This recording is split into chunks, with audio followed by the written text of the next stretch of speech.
Hey guys, Fets here from 11 Bravo Gaming, bringing you another tactical commentary. That means we're going to be looking at gameplay all game long here and seeing what went right, what went wrong, talking about what could have been better, and giving some pointers as they come across them. Before I get into that, what'd you think of that awesome new intro that comes from World of War 147? I'm going to throw his YouTube channel in the comments.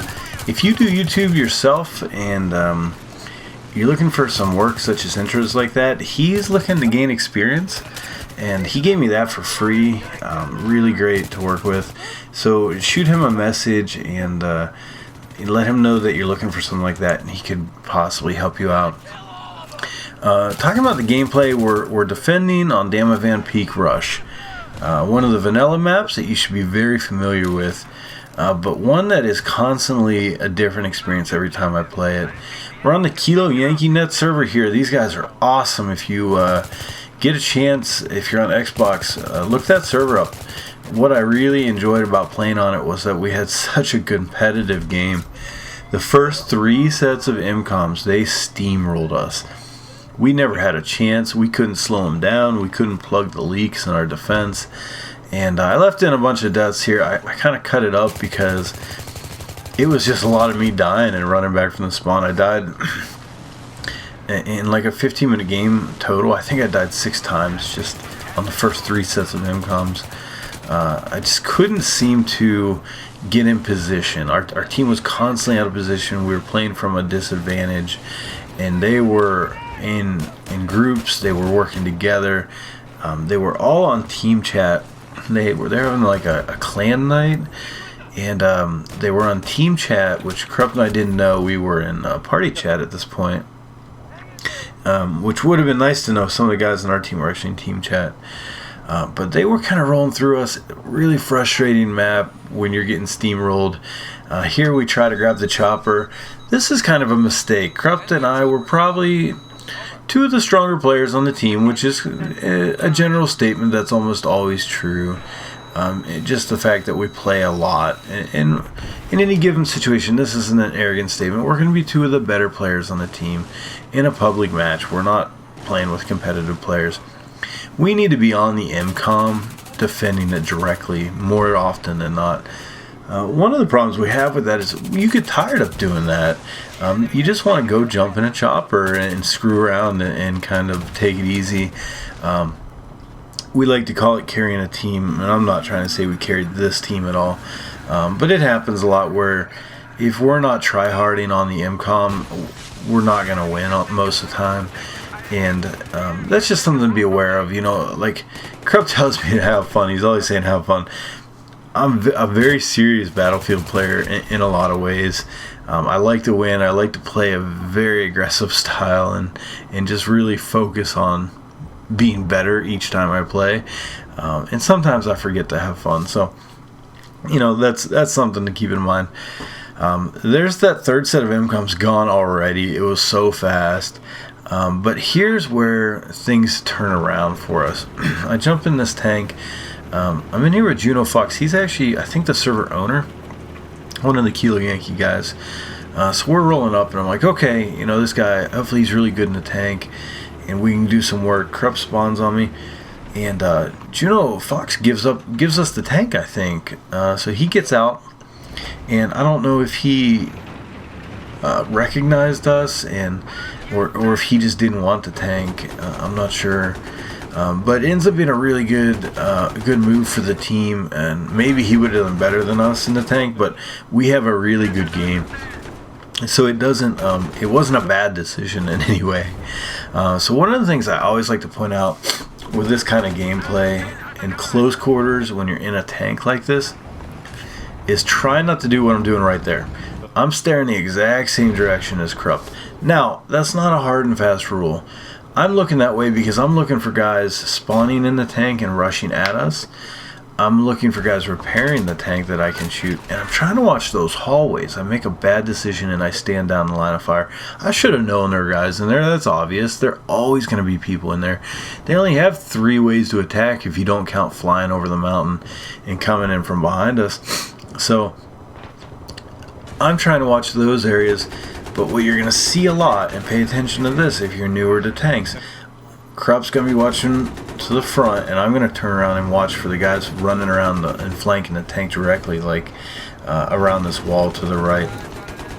That's really important in these tight quarter situations with the tank. Another thing that's vital, we always run proximity scan. We find it to be one of the best upgrades for the tank. And this proximity scan is an absolute lifesaver. You're not going to want to run without it. You see Alpha's flashing. They've lit Alpha there. It's going to go pretty quick. We're 2 men. We can't do anything but defend 1 MCOM. So we're not going to rush over to Alpha and leave Bravo exposed. We're going to stick at Bravo. And we're going to fight until we lose this tank, damn it. And this tank is a force multiplier. If you're not familiar with force multipliers, it's an attribute which makes a given force more effective than it would be without the force multiplier, without that unit. So it actually allows a smaller force to act like a larger force.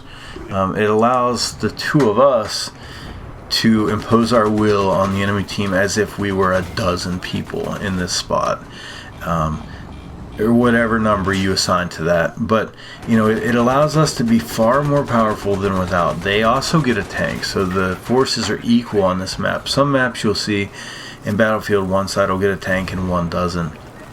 On this map, on this MCOM, we both get tanks, so it's crucial for us to, 1, protect our force multiplier, and that's a team effort. I'm protecting it, I'm repairing it, I'm shooting these infantry that are rushing up and trying to take us out.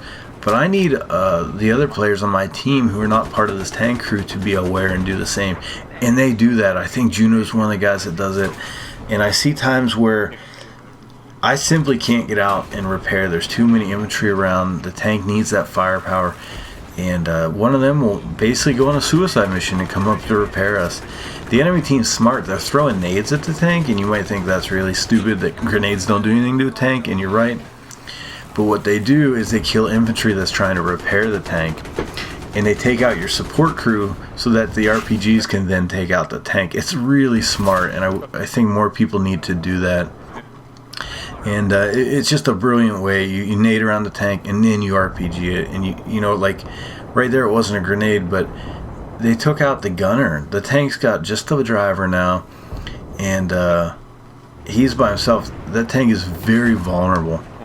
Luckily, Crypt deploys smoke, another thing we always run, and he's able to preserve the tank till I get in. The tank's at 100%. That's because our other players on our team there were repairing it. That was awesome.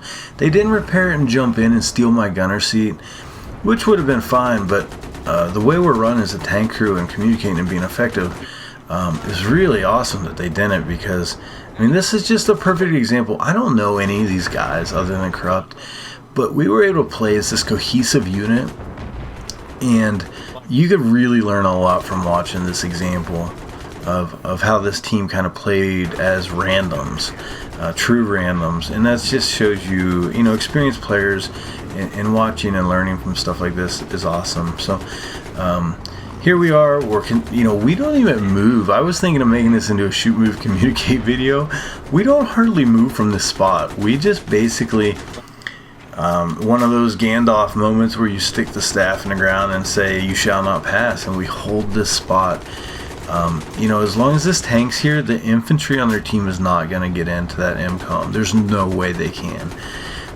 What they're doing is Zerg rushing us. Corrupt coined this term during the game. There's no one. You don't see any enemies right now, right? I actually say to Corrupt, I say they're going to wait for the tank and they're going to push with the tank. And literally 3 seconds after I say it, right there is when I said it, here comes the tank. Someone on our team gets it spotted, which gives us that heads up. And what do? RPG straight to the repair tool. I get that first shot on it, and Corrupt gets the first shot on it, and then I go straight to repairing the tank. And that gives us the advantage in this dogfight, if you want to call it that. The other thing I'm doing throughout the game, you'll see, I'll hop out and I'll pop the repair torch on for a second and get back in. All I'm doing is slowing down the decay time for the tank. It gives you a few seconds of no decay when you do that, so then I can hop out, stop the decay another time, get back in. You do this when you're under extreme pressure from infantry and you need to have your 50 cal going. Ultimately, we fall. That's not a surprise. What's amazing is we last as long as we did in close quarters against such an organized team coming at us. We fall with 6 tickets though, which is great. The only thing I do wrong at this point is spawn in. Corrupt makes a brilliant move. He switches squads to a partially empty squad that has access to the MCOM for a good spawn. Like, he spawned right on the MCOM to defend it. I can't even run back before the game's over. If they had planted that with the tank being down at the last minute, that would have been such a huge move he made. So that's definitely a good takeaway. So I hope you guys enjoyed the game. Definitely check out this server if you're on Xbox. Really fun server to play on. They play really for the win. So be ready, bring your A game. And other than that, I hope you guys enjoyed the video, and I'll talk to you soon. For 11 Bravo Gaming, this is Fetz, and I'm out.